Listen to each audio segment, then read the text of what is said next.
honorable members, panelists and speakers that we are going today to discuss together, and with all the participants that are listening to us this afternoon, welcome to this session where the main theme of this session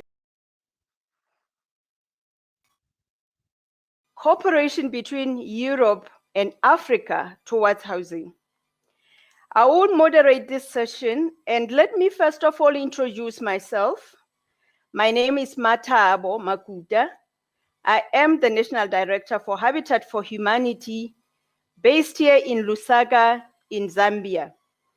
I would want to introduce to yourself. I actually have 4 panelists on my list, but there is not yet one that has joined us yet. But with the time given, let me quickly go and introduce the panelists that would give us a thought-provoking discussions on this particular and very important subject matter of our discussion this afternoon.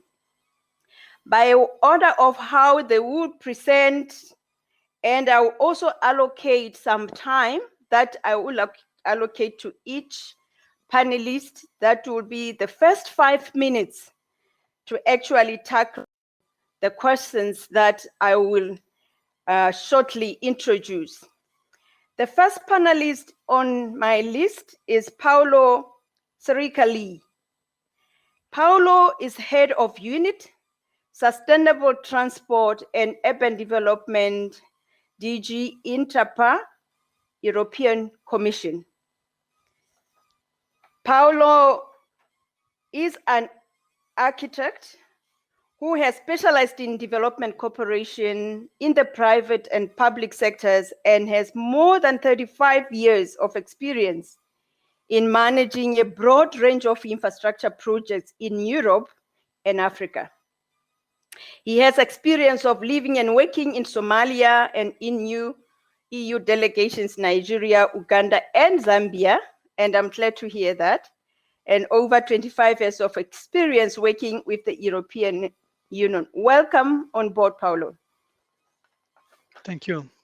The second panelist on my list is Jamie Royo Olid. I hope I got it right. Urban Development, Sustainable Transport and Digitalization Senior Officer at the European Union Delegation to Kenya. Jamie is with EU and has previously managed development cooperation programs in Cape Verde between the years 2006 and 8, Eritrea between the 2009 and 12, and in Sri Lanka, and has directed the EU grants contribution of over 12,000 households who led their own housing reconstruction, implemented with UN Habitat, Habitat for Humanity, and other NGOs. Let me just quickly shorten it there. It's a very long expose. On my list is Samuel Mabala, who is not yet on my screen yet, but Samuel Obala is the country urban advisor working with the Cities Alliance and UNOPS based in the Uganda country office. I will also introduce him, his bio, as he takes up the podium to answer the questions. Last but not least, I have Omar Salah, the Director, Regional Office for Africa at UN Habitat. Omar, 30 years of academic and practical experience in land, natural resources, conflict resolution, urban development, regional cooperation, and partnerships. And prior to being appointed as acting director for the Regional Office for Africa, Omar was coordinator of the Urban Legislation, Land and Governance branch within UN Habitat. With this, let me quickly move to the business of the day. And I would want to introduce our subject matter by saying we will be listening to thought-provoking discussions amongst our experts and representatives, as I have already alluded to, from the European Union and the United Nations, to think how to foster strong partnerships between Africa and Europe towards housing, with the aim to mitigate informality and foster innovation and sustainable growth. As I have indicated, by way of order, I will ask questions and I will ask each member to respond with 5 or less than minutes, 5 minutes. And my question will first go to Paolo. And in 5 minutes, please help us to understand how EU delegation will promote cooperation between Europe and Africa to mitigate informality and foster innovation, create job creation and sustainable growth. Please, over to you, Paolo. Yes, thank you very much. As you know, the Commission is a very big organization and we have a very large toolbox of instruments to support our partner countries on international and development cooperation. We are now at the beginning of a financial framework that goes from 2021 to 2027, and we just concluded the programming of these 7 years, and we have been looking at 5 big pillars in which we divide our work. The first pillar is the Green Deal. The second, innovation and digital entrepreneurship. Then we have the third pillar, that is sustainable growth and jobs. The fourth is the migration agenda. And then the last one, the fifth, is the governance, peace and security and human development. So you see that within these 5 pillars, there is always the theme of integrated urban development, either where we go to the green or to the let's say to the climate change issues, either we go to the digitalization with the smart cities, either we go to sustainable growth and job with which include infrastructure and also housing. So, but when we look at housing, for us, this is not a standalone topic.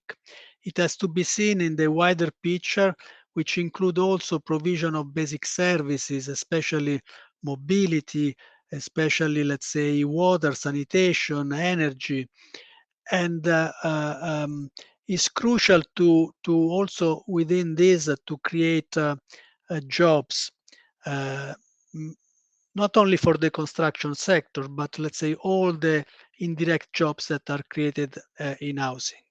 And also, let me say that as this is a first introduction, that we have to acknowledge that especially when we look at sub-Saharan Africa, the production of formal housing is very small, and the market can address only a small part of the population. The part of population can afford the proper housing. So real estate, we have to be honest, real estate development is unlikely to address the poorest. But at the same time, we are cautious that the poorest have to be protected against eviction and against human rights abuse. So when we talk about housing, for example, I would also refer a lot to what we call the slum upgrading and the informality sector in housing, which is very, very important for us. we have to be aware that in some of the cities in Africa, more than 50% of the population lives in slums. So working and providing these slums with public services sometimes change the life of a lot of people. When we are looking at the specific subject of housing, and then here is also real estate, we are working also a lot on reforms and policies. We support government at all level, national and subnational level, to ensure, let's say, right policy, for example, on land rights and security of tenure, which is a major problem in Africa. And of course, we couple this, let's say, work, soft work on policy reforms and, let's say, capacity building in general.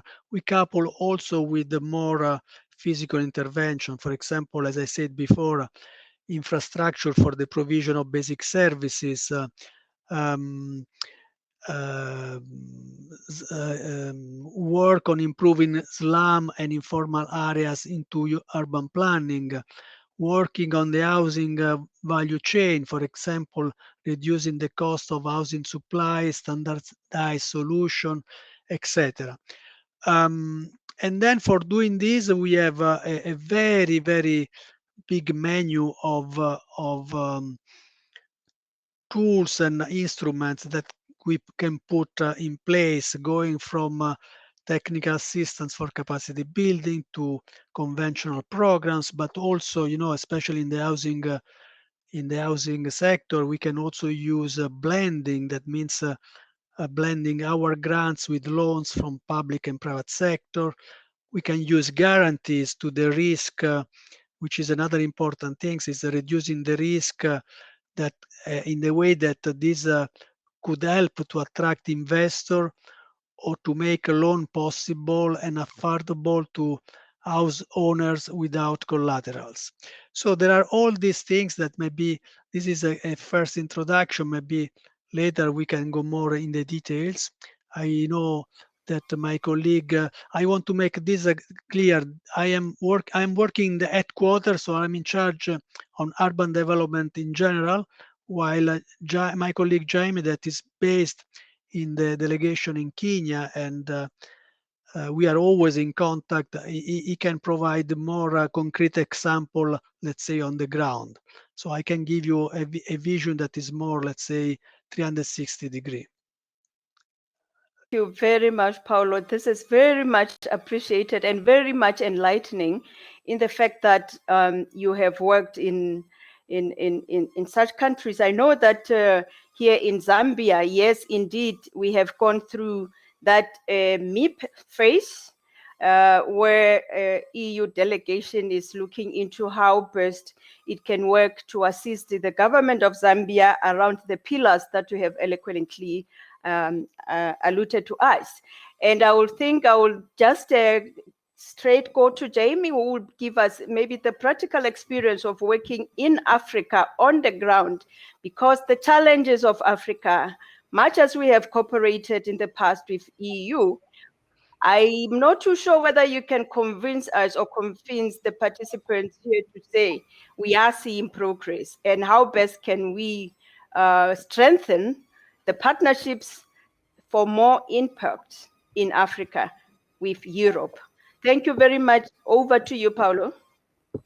5 minutes as well. This is Jaime. Thank you, Paolo. This is Jaime now from the EU delegation to Kenya. Thank you very much for the opportunity. And I think there is reason for optimism, and this conference is one of the reasons, because I think the working and approaches are being explicitly insisted upon, even if for the last 50 and 60 years, the solutions have been advocated and not so much has been happening in the grounds. But I believe we're making progress. So I'm going to give some examples from the perspective of EU delegation in Kenya. Let me see, my slide goes. The first thing is that we have to think about what does affordable housing actually mean. And this is a very useful document by the Center of Affordable Housing Finance in Africa. It's an independent think tank based in South Africa. And we can see in the case of Kenya, what is considered the most affordable formal market-led housing is about $25,000. And that means only about 12% of the population can afford such a house. So who does actually deliver affordable housing? Well, it is the informal sector. And the informal sector is not only just people, is also a market, is an informal market, which is private-led, but is also families, communities, and people individually who deliver those. In the case of Kenya, 65% of the houses are produced in an owner-driven incremental approach. And if we put together what the formal public and private developer sector deliver, is just minute compared to what the informal sector is. So this next slide, which is produced by Sita Shah, consultant in Kenya, in a study financed by the French Agency for Development and Proparco, we can see the same concept structured in a different way. The bulk of housing is delivered incrementally in an owner approach. Then there is slum housing, which involves mostly rents. Then there are cooperatives. Then there are single landlords, government, and then the very top and the very peak and the minority. And therefore, we need to consider this when we're addressing the issue. And I'm privileged to say that in the context of Kenya, the Team Europe, which is no longer the EU alone, but the EU and the member states working together, are going to be working in the next 6-7 years at every single level of this pyramid. We'll be intervening in all these aspects to make advances in how to make all these levels. I want to focus specifically in the case of Kenya on the 4 pillars of what we are trying to address, mostly with the UN, the World Bank, and other EU agencies. First of all is inclusive land management to promote security of tenure. Secondly, this land-based financing with private developers. Third, participatory slum upgrading. And fourth, low-cost green housing supply chains to facilitate exactly this homeowner-led incremental construction. So in this first pillar, we're going to be working with FAO on a second phase of a 30 million euro program where we're helping the government of Kenya digitalize the cadasters. Now, this is an opportunity for corrupt practices to digitalize and institutionalize their land, this elite capture. So we want to make sure this is done in an inclusive, human rights base, in a transparent manner, in a responsible way, what we call responsible digitalization. The second pillar, working together with the World Bank, the European Investment Bank, and the Agence Française de Développement to help the government of Kenya develop a pipeline of solutions which involve land-based financing. That means the government uses land, service land, as an equity investment into a development. And therefore, they become partners in the added value of the land through this infrastructure. And it's not fiscally intensive. Instead of providing subsidies, what they're doing is from the increases of land value over time. And this is an example of what the World Bank is intending to do in Naivasha affordable housing prototype, which we want to replicate. So this is a developer-led type of approach.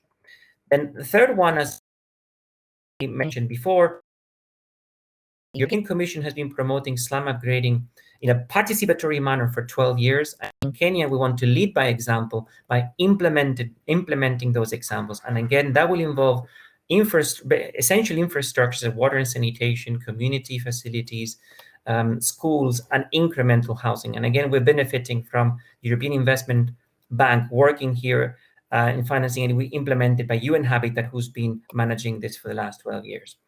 Third, we are diversifying intervention in slums together with the World Bank in the Kenya Informal Settlements Improvement Program, Phase 2, which repeating the successful Phase 1. And the fourth one is the one on low-cost green housing supply chains for community and homeowner-led incremental construction. And this is where we are bringing a completely novel approach into the context of, let's say, EU and European Investment Bank interventions in the context of housing by recognizing 50 to 60 years of worldwide best practices in terms of low-cost housing delivery, which is the only approach that is actually delivering to scale. So just allow me to give you a few visuals as to how we did this in Sri Lanka, building on the experience of in 80s realized that it is much better to assist people instead of substituting it. So I want to take issue with the presentation notion that we'll be mitigating informality. Not at all. We need to learn from informality, and we need to promote what is valuable of it, to use it in a constructive way to co-produce housing instead of substituting it. And that's what allowed Sri Lanka in the 1980s to deliver 1 million units of houses by providing partial subsidies and people building informally, incrementally. And in that, with that, these are examples with costings that are very, very tangible of what the EU has provided in Sri Lanka with houses for $5,000, including every single cost except land, and the magic equation of the $74 by square meter. So here we have other examples of houses that have been further expanded and in an incremental manner by the families. Here we see how inflation over the years kicks in, and we have 7,000 euro houses, and how we introduce compressed stabilized earth blocks, which is the material of the future, by creating locally sourced, environmentally friendly materials that are stronger and much more reliable. And this is probably the thing I'm proudest of in my career, which is 6,000 USD house compressed stabilized earth blocks, which is an environmental wonder. And then there are from which to learn, which is, for example, India, where they're delivering more than 30 houses in the rural context using this approach of owner-led or assisted self, as they call it there. So what we want to do in Kenya is in these different layers and these different layers of intervention of different types of housing, is in bring this different approach of community or owner-led incremental housing. And by the year 2027, we want to have unlocked the production of houses of 55 square meters for 7,000 euros per unit. It's not going to be easy. It's going to be a huge challenge, but I'm sure you and Habit of Humanity, who are our partners, will be up for the challenge. If you want to find more information about it, you can download this book for free in the European Union's Publications Office, which shares all the prior lessons learned on this. I hope this answers your question. Thank you very much, and over. Thank you very much, Jamie. And indeed, you have actually given us live and practical experiences where partnerships has actually worked. And we could see that actually partnerships gives us more visible impact that we all wish to see. And I think I would be interested in the end. I know that you're in Kenya and you're doing a lot of good work in Kenya. And we also have EU delegations in many parts of Africa. But I would be interested to see how this is replicable and can be scaled up in other parts of Africa. And what I guess is the most contentious debate today: how can Africa and Europe cooperate to help address the issues of informality? And let me quickly say welcome to Samuel Mabala. I hope I got it right. Samuel Mabala, sorry, your fount has already started because we are making sure that we will be within the time allocated. Let me just quickly introduce you, and I give you the floor to also respond to the same question in 5 minutes, where we are still deliberating on the question of how to promote cooperation between to mitigate informality and foster innovation, job creation, and sustainable growth. Samuel is a country urban advisor working with the Cities Alliance UNOPS country office in Uganda. He is an expert in housing and urban development with 40 years experience, having served with the government of Uganda as the Commissioner of Urban Development. He supported the development of the National Urban Policy, the Uganda support to municipal infrastructure development program, and so on and so forth. In the interest of time, let me hand the mic to you, Samuel, to tackle the question that your colleagues and counterparts have already addressed. And lastly, I'll hand over the mic to Omar from UN Habitat as well. Thank you. Over 5 minutes. Thank you. Yeah, thank you very much, Madam Chair. Colleagues, Cities Alliance is a global partnership which works to reduce urban poverty and support cities to realize sustainable development.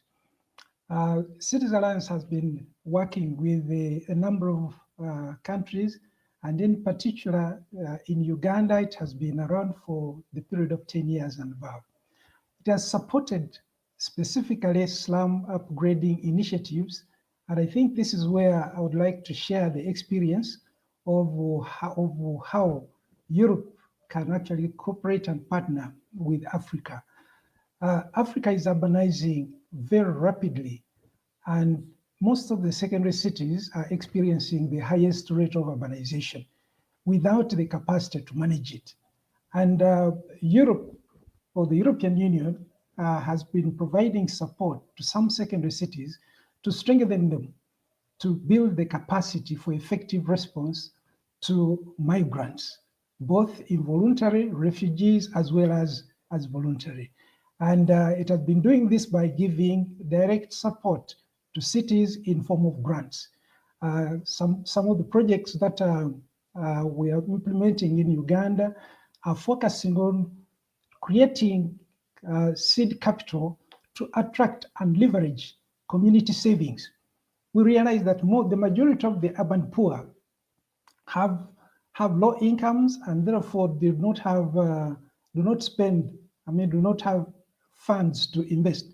Therefore, we mobilize them into associations, into savings group, and create funds which can enable them to improve on their businesses. What we realize is that there are opportunities within these settlements. As a colleague said, more than 60% of the communities are living in informal settlements. And therefore, if we can mobilize their numbers and encourage them to save on a daily basis, they can create a seed fund that can support business development. The second area that we are looking at is how do we grow the business, the private sector. Most of these are in the informal economy, are self-employed, and they are operating small, petty businesses. So through their savings groups, we are encouraging them to create and register business firms or business companies that can engage in small cottage industry activities. In our country, the opportunity for value addition, for income generation, for export promotion, and also the import substitution is immense. And therefore, we are supporting these small private companies to begin investing in cottage industries and create employment that is badly needed by the very urban youths. So this is an area where we think that by enhancing the incomes, we enhance the demand or the affordability. And therefore, all those that are employed can now be able to form housing cooperatives and save for housing development.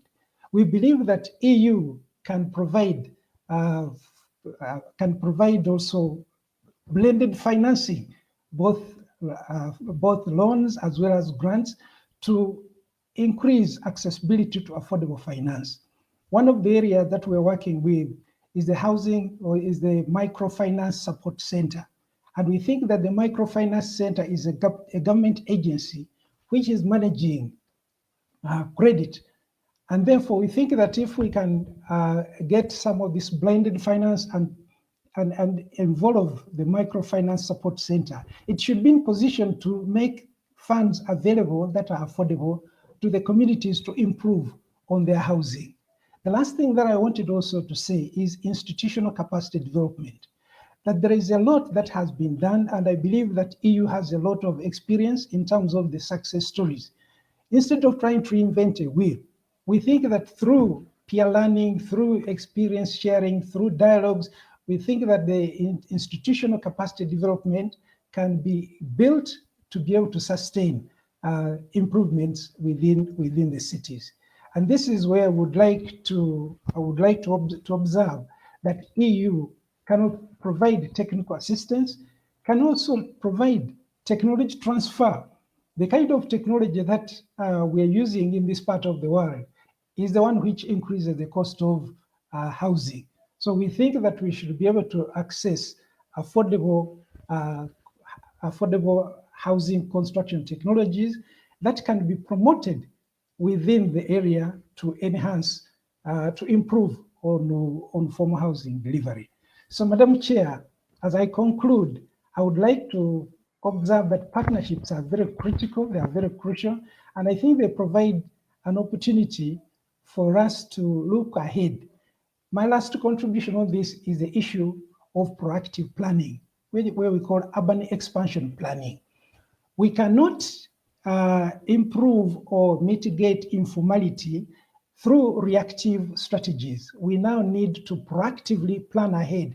30 years ahead, can we plan and provide the arterial corridors that can guide orderly development of our cities? That way, we should be able to put a halt on informal settlement growth and also the mushrooming of slums. Thank you very much, Madam Chair. I hope I've not gone beyond the 5 minutes. Thank you very much. I think I have allowed most of you to go beyond in the because I guess you're already tackling both questions as you your interventions, and by so doing, I am just going to my last panelist, there was Omar, to actually give us his side of how he thinks UN Habitat can promote the cooperation between Africa and Europe. And I know that they are doing it already in practice, but we need to hear more from here. And in the end, I think with the 5 minutes that will be left after I give you 5 minutes, then I will give the summary of what I think is the best takeaways from our discussions, which we will need to take it off from here, off from the Europe Housing Forum to practicalize it, to ensure that we make change in the midst of COVID and post-COVID. Thank you very much. Over to you, Omar. Thank you very much, moderator. I really like the way you framed the conversation about this partnership with Europe and Africa, because it's happening, as you mentioned it. I think the whole question today is how to scale up this partnership, looking into the new context we are operating in Africa, because we are in different setting, you know. I can say 2 years back and now, because we have COVID-19, we have all this discourse around climate change, which may come, you know, with new thinking and new paradigm as well in a way that we engage in this cooperation. I know many people are referring to those challenges that Africa is facing, rapid trend of urbanizations. We are seeing informality, of course, 54% of population living in informal settlement in Africa. With all this privation, you can imagine water, sanitation, basic services, landiness, security, and others. But we see as well the housing gap in Africa, which is more than 100 million units now we are facing. And we see a number of countries now addressing this issue in a very holistic and integrated manner.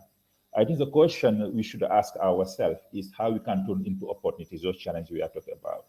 Because if you talk about billions of people living in cities in Africa in the coming years, and a gap of 100 million, unit of housing, this is an opportunity for investment, opportunity for business, but also opportunity for improving living conditions in Africa. And I think it's opportunity for partnership. And that's where we need to think about it, how we can really revamp this partnership in a way that can help, as mentioned by Paul early in his conversation, support those in the bottom of the ladder cannot afford, this financing system and access to this, high level standing, of housing. So you mentioned it, moderators, as long as UN Habitat is concerned, looking into these sectors of informality, I think we believe that looking into housing at the center as key element of economic growth and transformation in Africa is one paradigm we are putting ourselves. But for that, we need to look at the building blocks. I think Paolo has mentioned about that, looking into planning, looking into those relevant tools that is needed as well, but also looking into local economic development to unlock the financial potential of cities and urban sector. I think is fundamental.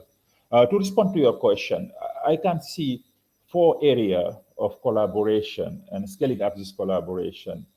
First of all is looking into housing policies and urban policy, generally speaking, because we see most of the time a disconnection between national urban policy and housing policy. Right now, we are in a different settings where we need to incorporate different, element and ingredient in the policy sectors, including energy saving, including, green building and others. And we see a lot of appetite and momentum going on in Africa on new wave or look into this housing sector and also in the urban expansion, where we see, this housing as a vector for economic development and create job creation and others. The second area is more about capacity development, of course, in the urban sectors. We cannot sustain our policy, neither sustain our investment if you don't have the right people in the room. And I just concluded right now another webinar with the UNDRR looking into disaster risk reduction in Africa, where we just realize the weak capacity that we can see at the local level when it comes to technical element to develop bankable projects, but at the same time to be able to take the right decision in terms of addressing informal settlement, in terms of applying policies and regulatory framework, which means that the element of capacity need to be embedded in all collaboration in all settings we want to establish in the urban sector to make sure our investment is sustainable, but also we have the right people sitting at the municipality level to take the right decision. Another area is the data system. So I think this is something as well we see a lot of gaps in Africa when it comes to cities and municipalities. I know that UN Habitat has established a global urban observatory, which is trying to fill this gap in terms of data collection. But still, if you look at the housing sector in Africa, we have a lot of gaps. And I really appreciate the work that African Union for Housing is doing to really fill the gap and bringing all stakeholders around the table to be able to establish mechanism and system to produce real data to inform, all decision and policy on these housing sectors. And on that as well, the capacity element is very important. The first dimension, of course, housing financing. I think this is one element and bottleneck that we are seeing in Africa, take into consideration the level of informality we have. If an economy which is based on informality of 90%, 80%, it's very difficult to promote mortgaging system. The whole question is what innovative finance system do we need to allow those people who have not have this level of revenue to get access to the housing. So I really appreciate the presentation that Hemi has done in some model that people are promoting in Asia, and now we have the same discussion in Africa on this owner-driven housing system. From there, we can tap on the knowledge of communities to bring them really to fill this gap in terms of access, to decent housing system. But at the end of the day, it's more about, looking into, sustainable and replicable mechanism to fill this gap in housing financing. So what are the mechanisms for this collaboration? So I think over the last years, UN Habitat and Shelter Africa and other partners, including African Union for Financing Housing, have been working on this housing compact for Africa. We believe that there's a momentum we can tap in, where every country has now a program in housing, where now this issue of urbanization is rising on the policy level. So I think it's good to keep this momentum and try to accelerate the delivery of our housing in Africa in support with the SDG, New Urban Agenda, but also the transformative agenda in Africa. The Housing Compact for Africa is really looking a way of connecting private sector, public sector to work together and to bring the best practices to support, member states in fulfilling this project of delivering, affordable housing at scale. But at the same time, what is important is bringing the element of technical advisory, the element of collaboration among different stakeholders to work together to move this agenda, look into policy dimension, looking into data dimension, looking into financing dimension, looking into as well capacity building dimension to really boost, the housing sector in Africa. Those who are interested on this housing compact for Africa, I can share more information. Another initiative mechanism as well, I think Paolo and Jaime has referred to that, the Participatory Islam Upgrading, which is a joint initiative, EU, ACP, UN Habitat, has been very catalytic in Africa in a way that has been promoting policy and framework to really address the issue of informal settlement and looking into institute upgrading, Islam upgrading, institute Islam upgrading in Africa. And this has been very efficient in triggering, the political will in bringing community, but there's a need to scale up, but also to look at what scale do we want to take this slum upgrading program? So I think those are some observations that I think, so this evaluation that EU has been conducting come on the table, because right now we need to have large-scale intervention in Africa. We have been piloting a lot. A lot has been done on the pilot sector. Now, how to take to scale those experience to make sure we can transform those slums into really haven for prosperity and peace for those communities. So last initiative, I think Hemi has mentioned it, the one we are trying to establish in Kenya between the UN, EU, European Investment Bank, in matching, blending financing and grants to promote the low-cost housing, green building, and governance system in Kenya. I think those are initiatives that were as well demonstrating, the added value of linking EU, European Union, and also the UN system in terms of supporting government in achieving the Big Four agenda in Kenya. But those can be scaled up easily in other countries. So I think we need to look at on this partnership, what the scale we want to reach, in terms of making transformation. One of the speakers. Of making, difference or so impact on community level. So knowing that the magnitude of the issue is huge. So those are my reflection, Madam Moderator. So back to you, and we're happy to bring more in light if required. Thank you very much. I got lost for some few minutes ago because of the challenge here. The electricity just cut. But let me just wrap up, because we are just left with 2 minutes before our time is over. Thank you very much, Omar. I hope you can hear me all. Are you able to hear me? Okay, let me, in the remaining 2 minutes, wrap up the good conversation and discussions that you good panelists have actually brought to the fore. And I would quickly summarize them by saying, yes, indeed, we applaud the partnerships that we already see that is alive and very active between the development partners, UN Habitat, EU delegation, Cities Alliance.